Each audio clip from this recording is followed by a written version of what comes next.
اس آیت کریمہ کے مفہوم میں ایک حقائق لکھی ہے سمجھانے کے لیے، ایک حقائق بیان کی ہے۔ آپ فرماتے ہیں ایک بادشاہ تھا جو حافظ قرآن تھا، عالم دین تھا، دین کی سمجھ اور فکر رکھنے والا تھا، جو قرآن پاک کی نماز فجر کے بعد تلاوت کر رہا ہے اور پڑھ رہا ہے کہ قل اللہم مالک الملک تؤتی الملک من تشاء وتنزع الملک ممن تشاء وتعز من تشاء وتذل من تشاء بیدیک الخیر انک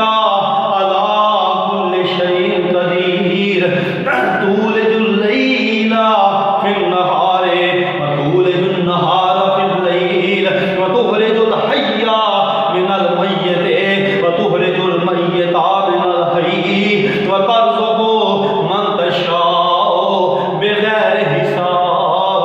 جب قرآن پاک کی ان آیات پر پہنچا، یہ قرآن پاک کی آیات تیسرا سپارہ اور یار میرے منہ سے پہلے اور 10ویں رکوع کے بعد آتی ہیں، جب اس مقام پر پڑھ پہنچا تو اس بادشاہ کے یہ ذہن میں آیا، اس کے دل میں یہ دلیل آیا کہ میں 7 بادشاہیوں کا بادشاہ ہوں، 7 سلطنتوں کا حکمران ہوں، کیا مجھ سے بھی میری حکومتیں چھینی جا سکتی ہیں؟ وَتَعِزُّ مَن تَشَاءُ وَتَذِلُّ مَن تَشَاءُ، کیا میں بھی ذلیل و رسوا ہو سکتا ہوں؟ اس کے دل میں یہ بات گھر کر گئی، اس کے دل میں یہ بات گھر کر گئی، یہ بات مجھے کچھ ہضم نہیں ہوئی، یہ کچھ بات میری سمجھ میں نہیں آئی۔ اس نے قرآن پاک کو وہیں بند کیا اور اس ذہنی طور پر پریشان ہو کر، کچھ بندہ جب اس بات کی سمجھ میں نہیں آتی تو وہ کچھ پریشان اور ٹینشن میں ہو جاتا ہے، تو ذہنی طور پر وہ کچھ پریشانی میں ہوا۔ اس نے وزیر سے کہا کہ شکار کے لیے سواری تیار کی جائے، ہم باہر شکار کے لیے بھی نکلیں گے۔ اس کا ذہن یہ بنا کہ کچھ ریفریشمنٹ چاہیے، کچھ ذہنی سکون چاہیے۔ اب یہ بات جو ہے وہ اسے ہضم نہیں ہوئی، یہ بات اسے اٹک گئی، یہ بات اس کے دل میں گھر کر گئی۔ آیا کہ میری بادشاہی ہے، میری بادشاہی بھی ختم ہو سکتی ہے، کہا گیا کہ میری عزت و رفت ہے، میرا ایک شان و مقام ہے، کیا میرا شان و مقام بھی کم ہو سکتا ہے؟ کیا آیا کہ میں بھی ذلیل و رسوا ہو سکتا ہوں؟ اب اسی بات پر وہ خود کو اس بات سے نکالنے کی کوشش کر رہا ہے۔ اس کا ذہن ہے کہ میں باہر شکار کے لیے نکلتا ہوں اور میری توجہ شکار کی طرف متوجہ ہو جائے، میں اس بات کو یہیں چھوڑ دوں۔ عزیزان من، سواری تیار کر لی گئی، وزیر بادشاہ کے ساتھ شکار کے لیے نکلتے ہیں۔ حضرت شیخ سعدی رحمۃ اللہ علیہ حقائق بیان کرتے ہوئے لکھتے ہیں کہ جب وہ شکار کے لیے نکلے، اور پہلے زمانے میں یہ رواج تھا، جب شکار جس کے سامنے آئے شکار کے پیچھے وہی دوڑتا تھا، تو اللہ کی یہ حکمت ہوئی۔ حضرت شیخ سعدی رحمۃ اللہ علیہ فرماتے ہیں کہ ایک ہرن بادشاہ کے سامنے آیا، بادشاہ کے سامنے جب آیا تو بادشاہ نے اس پر نشانہ تانا اور وہ آگے نکل گیا، اور بادشاہ نے اس کے پیچھے اپنا گھوڑا لگا دیا، اپنی سواری اس کے پیچھے لگا دی۔ جب وزیر نے دیکھا کہ بادشاہ کے سامنے یہ شکار ہے، اب اس کو بادشاہ ہی نے شکار کرنا ہے، وہ تھوڑا سا سمجھ گئے، تھوڑا جا ٹھہراؤ پیدا ہو گیا کہ اس شکار کے پیچھے اب بادشاہ نے جانا ہے، تو بادشاہ اس کے پیچھے گھوڑا دوڑا رہا ہے، اور وہ جو ہرن ہے وہ آگے جا رہا ہے، وہ آگے بڑھ رہا ہے۔ اور شیخ سعدی رحمۃ اللہ علیہ فرماتے ہیں حتیٰ کہ اس ہرن نے اسے اتنا دوڑایا، اتنا دوڑایا، اتنا دوڑایا کہ وہ وقت عصر ہو گیا اور وہ اس کے پیچھے پیچھے جا رہا ہے۔ بادشاہ پسینے سے شرابور ہے، حتیٰ کہ اسے سمجھ ہی نہیں آئی کہ میری بادشاہ بادشاہی کی جو حدیں ہیں، جو کراس ہے بارڈر کا، وہ کہاں ختم ہو گیا اور وہ دوسری بادشاہی میں داخل ہو گیا، حتیٰ کہ وقت گزرتا گیا، شام کی تاریکی ہو گئی، سورج غروب ہو گیا۔ جب سورج غروب ہو گیا، بادشاہ بھی پسینے سے شرابور، بادشاہ کی سواری جو گھوڑا تھا وہ بھی پسینے سے شرابور۔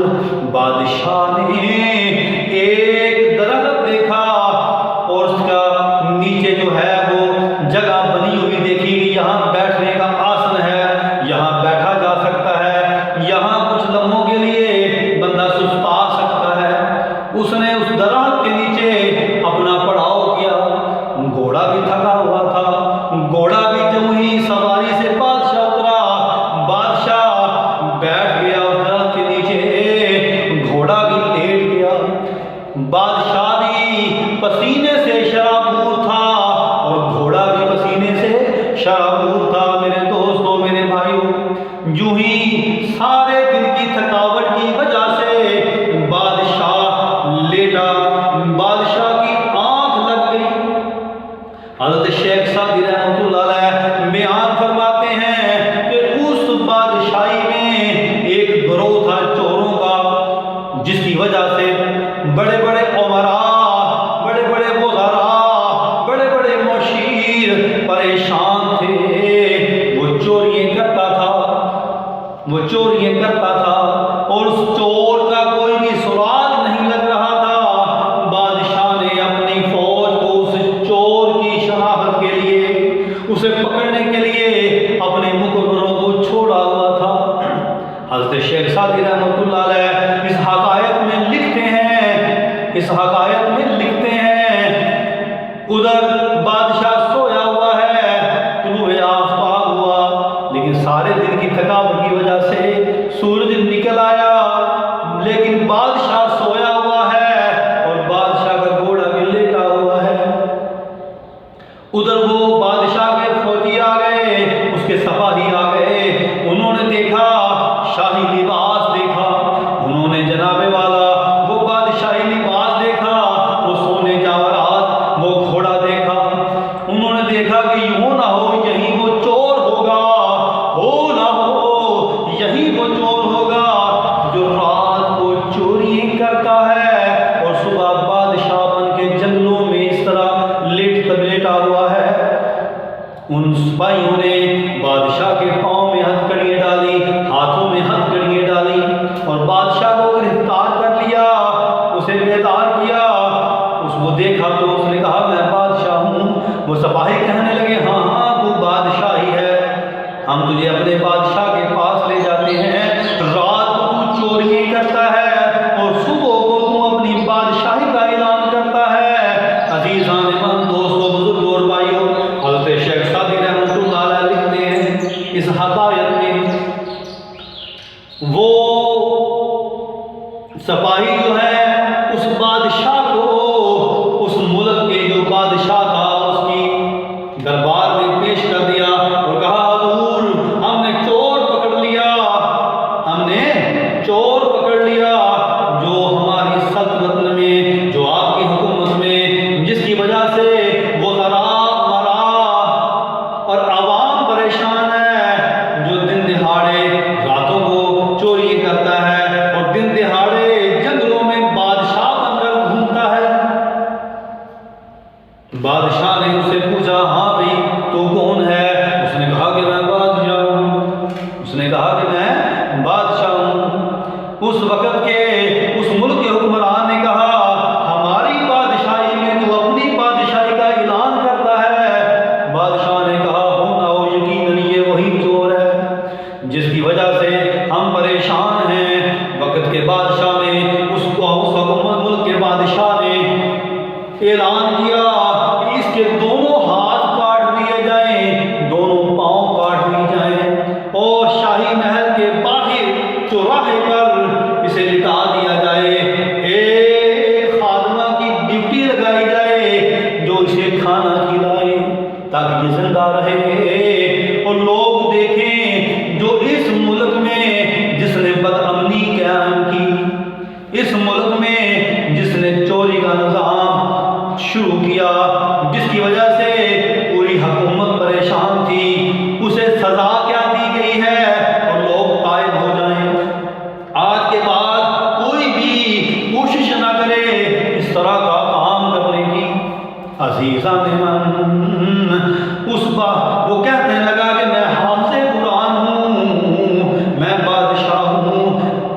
اس نے کہا ہاں ہاں، اب تو اپنے آپ کو بچانے کے لیے، اپنے آپ کو بچانے کے لیے وہ اپنے آپ کو حافظ قرآن بتا رہا ہے۔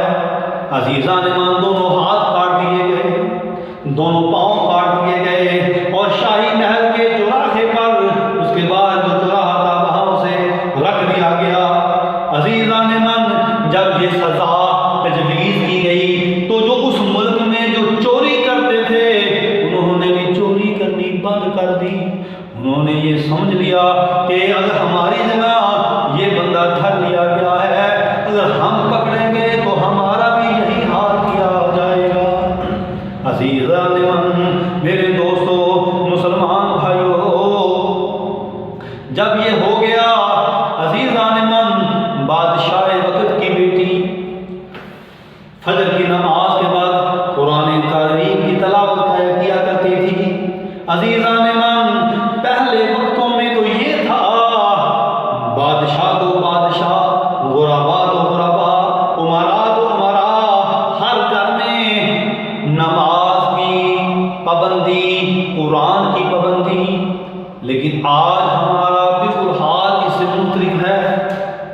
یہ ہمارے سوچنے کے لیے ہے، پر مقصد میں بات کو آگے بڑھاتا ہوں، وہ قرآن پاک کی تلاوت کر رہی ہے تو جو نیچے وہ جو لولا اور لنگڑا، جس کے دونوں ہاتھ نہیں، جس کے دونوں پاؤں نہیں، جب اس نے اس تلاوت کو سنا تو وہ رونے لگ پڑا۔ وہ جب بھی خاموش ہو جاتی شہزادی تو بندہ خاموش ہو جاتا، جب بھی وہ تلاوت کرتی تو وہ روتا، جب بھی وہ تلاوت کرتی تو وہ روتا۔ اس شہزادی نے اپنی ایک کنیز کو بھیجا، پتہ کرو، معلوم کرو، میں جب بھی قرآن کریم کی تلاوت کرتی ہوں تو وہ جو بندہ چور ہے جس کے دونوں ہاتھ اور پاؤں کاٹ دیے گئے ہیں، وہ بلند آواز سے روتا ہے، کیوں روتا ہے؟ تو اس باندی شہزادی نے جو بھیجی وہ گئی اور اس نے اس جو بندہ تھا، جو چور تھا، اسے جا کر پوچھا، جب شہزادی قرآن کی تلاوت کرتی ہے تو آپ کیوں روتے ہیں دھاڑے مار مار کر؟ اس نے کہا کہ میں حافظ قرآن ہوں، جب وہ قرآن غلط پڑھتی ہے تو میں تب روتا ہوں، جب اس کا پروناؤنسیشن، اس کا تلفظ، اس کی الفاظ کی ادائیگی غلط ہوتی ہے تب میں روتا ہوں، اس لیے روتا ہوں کہ یہ قرآن غلط پڑھ رہی ہے۔ عزیزان ایمان، اس باندی نے، اس غلام نے، اس نوکرانی نے اس شہزادی کو جا کر بتلایا۔ اب شہزادی نے اپنے باپ سے بات کی کہ ابا جی، جب میں قرآن پڑھتی ہوں تو وہ جو جسے چور ہے وہ روتا ہے۔ میں نے اس کے پاس کئی دن مشاہدہ کرنے کے بعد اس کے پاس ایک نوکرانی کو بھیجا، اس نے یہ وجہ بتائی کہ جب میرا تلفظ غلط ہوتا ہے، جب میں قرآن کے الفاظ کی ادائیگی ٹھیک نہیں کرتی تب میں روتا ہوں۔ اگر آپ اجازت دیں، آپ حکم دیں تو میں اپنا قرآن اس سے درست نہ کروا لوں۔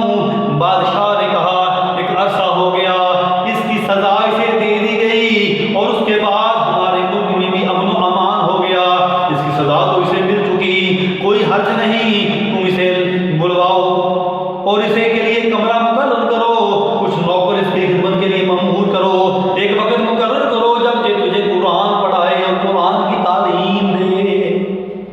عزیزان ایمان، مسلمان دوستو، مسلمان بھائیو، اس شخص کو، وہ جو چور تھا جس کے دونوں ہاتھ اور پاؤں کاٹ دیے گئے تھے، اسے لایا گیا، نہلایا گیا، اچھے کپڑے پہنائے گئے، اس کے لیے ایک کمرہ مقرر کر دیا گیا۔ اب شہزادی کے لیے ایک وقت مقرر کر دیا گیا، جب اس وقت میں وہ جو حافظ قرآن تھا جس کے دونوں ہاتھ کاٹ دیے گئے تھے، دونوں پاؤں کاٹ دیے گئے تھے، وہ شہزادی کے پاس اسے لایا جاتا اور وہ شہزادی کو قرآن پڑھاتا، وہ شہزادی کو قرآن پڑھاتا، شہزادی کا جو تلفظ تھا قرآن پڑھنے کا وہ درست کرواتا۔ عزیزان ایمان، کچھ وقت گزرا، حضرت شیخ سعدی رحمۃ اللہ علیہ اس حقائق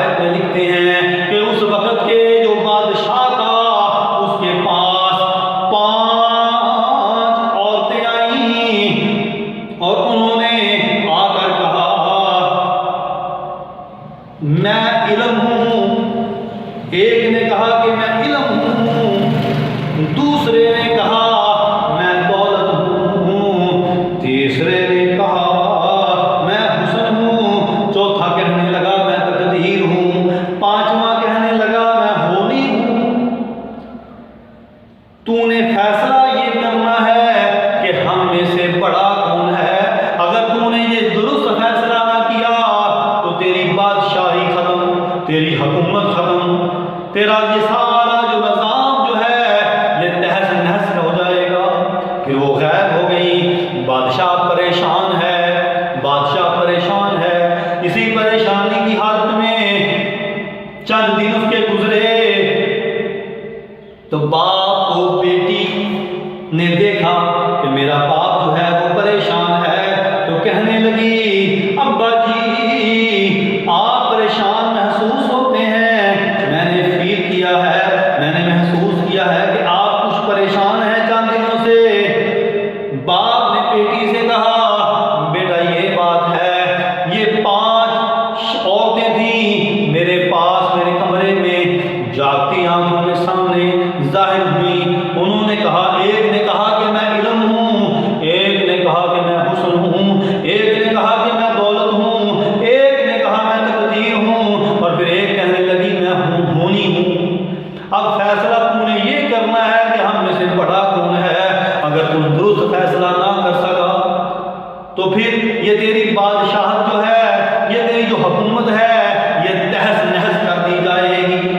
عزیزان من میرے مسلمان بھائیوں، جب شہزادی نے یہ باتیں سنی تو وہ پریشان ہو گئی اور کہنے لگی ابا جی آپ حوصلہ رکھیں، اللہ کریم کوئی بہتر معاملہ فرمائے گا، کوئی بہتر سبب پیدا فرمائے گا۔ عزیزان من میرے مسلمان بھائیوں، میرے مسلمان دوستوں، میرے دوستوں، میرے بزرگوں، یہ جو باتیں تھیں یہ شہزادی نے جب استاد جو چور تھا، جو قرآن جس سے سیکھا کرتی تھی، اس سے شیئر کی، اسے بتلائی کہ یہ واقعہ ہمارے والد صاحب کے ساتھ ہو چکا۔ جب اس نے یہ باتیں سنی تو وہ جو لولا تھا، جو لنگڑا تھا، جس کے دونوں ہاتھ نہیں تھے، دونوں پاؤں نہیں تھے، اس نے کہا یہ کوئی پریشانی والی بات نہیں ہے، جس دن کا انہوں نے وعدہ کیا ہوا ہے اس دن مجھے تخت پر بادشاہ کے بٹھا دیجیے گا، تاج میرے سر پر رکھ دیجیے گا، میں جاؤں اور وہ جانے، انشاءاللہ میرا اللہ خیر بلا معاملہ فرمائے گا۔ عزیزان من شہزادی نے باپ کو تسلی دی اور کہا کہ ان سوالوں کے جواب میں جانتا ہوں کیونکہ میرے ساتھ یہ سارا معاملہ ہو چکا۔ اب جب وقت آیا وہ 5 خواتین جو ہیں وہ بادشاہ کے محل دربار میں حاضر ہوئی، تو جو مشورہ کیا ہوا تھا اس کے مطابق اس جو دونوں ہاتھوں سے معذور تھا، جو دونوں پاؤں سے معذور تھا، اسے اچھے کپڑے پہنا کر، اچھی خلعت پہنا کر، اس کے سر پر تاج رکھ کر اسے بادشاہ بنا کر وہاں بٹھا دیا گیا۔ جب وہ 5 حاضر ہوئے، اب جو وقت کا بادشاہ بھی یہ منظر دیکھ رہا ہے، جو اس حکومت کا بادشاہ ہے، شہزادی کے دربار میں موجود ہے، جب وہ 5 خواتین آئیں تو پہلے نے آ کر کہا میں علم ہوں، میں بڑا ہوں، میری بڑیائی ہے۔ آپ جو چور تھا وہ کہنے لگا میں حافظ قرآن ہوں، میں علم رکھتا ہوں، اس کے باوجود تو اس وقت کہاں تھا جب میرے دونوں ہاتھ کاٹے گئے، میرے دونوں پاؤں کاٹے گئے۔ عزیزان من حسن نے کہا میں بڑا ہوں،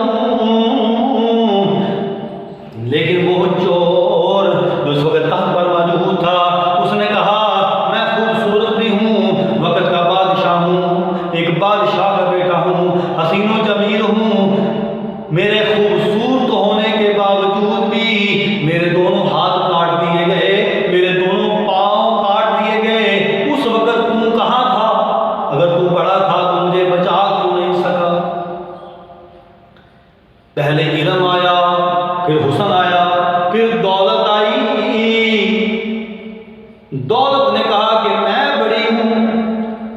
شیخ سعدی رحمۃ اللہ علیہ لکھتے ہیں اس چور نے جو اس وقت تحت پر موجود تھا، اس نے کہا اگر تو بڑی ہے تو اس وقت کہاں تھی؟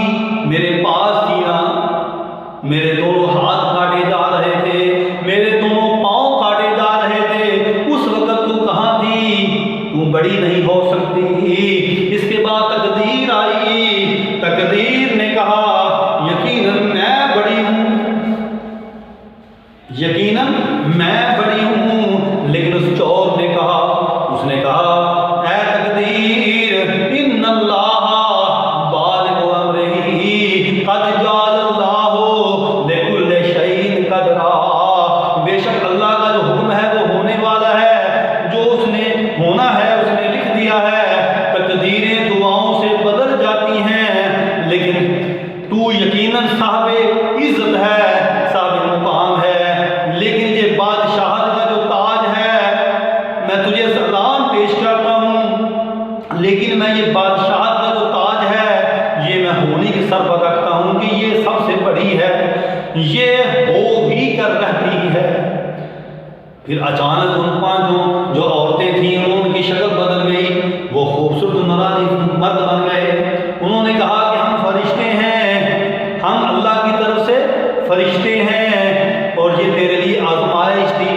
جب تو نے دل میں ارادہ کیا قرآن پڑھتے ہوئے کہ قل اللہم مالک الملک تؤتی الملک من تشاء وتنزع الملک ممن تشاء، کہ میں 7 سلطنتوں کا بادشاہ ہوں، کیا مجھ سے بھی میری حکومت چھن سکتی ہے؟ جب تم نے یہ سوچا یہ نہیں ہو سکتا، یہ کیسے ہو سکتا ہے؟ عزیزان من، تو رب العالمین جو ہے وہ ان اللہ علی کل شیء قدیر، جب تم نے یہ پڑھا وَتُعِزُّ مَن تَشَاءُ وَتُذِلُّ مَن تَشَاءُ، اللہ جسے چاہتا ہے عزت عطا کر دیتا ہے اور جس کو چاہتا ہے ذلیل کر دیتا ہے۔ تو تم نے یہ گمان کیا کیا میں بھی رسوا ہو سکتا ہوں؟ تو میرا اللہ قادر ہے۔ یہ تیرے لیے امتحان تھا، یہ تیرے لیے امتحان تھا۔ پھر ان فرشتوں نے کہا کہ ہم اللہ کی طرف سے بھیجے ہوئے ہیں، تو ان کے ہاتھ اور پاؤں پر جو ہے وہ کپڑا ڈال دے۔ انہوں نے کپڑا ڈال دیا۔ پھر فرشتوں نے توجہ کی اللہ کے حکم سے، تو اس کے ہاتھ بھی سلامت ہو گئے اور پاؤں بھی سلامت ہو گئے۔ شیخ سعدی رحمۃ اللہ علیہ اس واقعے کو مکمل کرتے ہوئے لکھتے ہیں اس بادشاہ کا اکرام کیا اور کہا بے شک ہم بھی آزمائے گئے اللہ کی طرف سے، اور ہم نے یہ عمل سب کر دیا، اس میں اللہ کی مشیت اور مرضی تھی۔ اور جو اس حکومت کا جو بادشاہ تھا اس نے اپنی بیٹی جو شہزادی سی اس کے حق میں دے دی، اور پھر وہ اللہ کا شکر ادا کرتا ہوا اپنی سلطنت اور اپنی حکومت کی طرف لوٹ آیا۔ عزیزان من، حضرت شیخ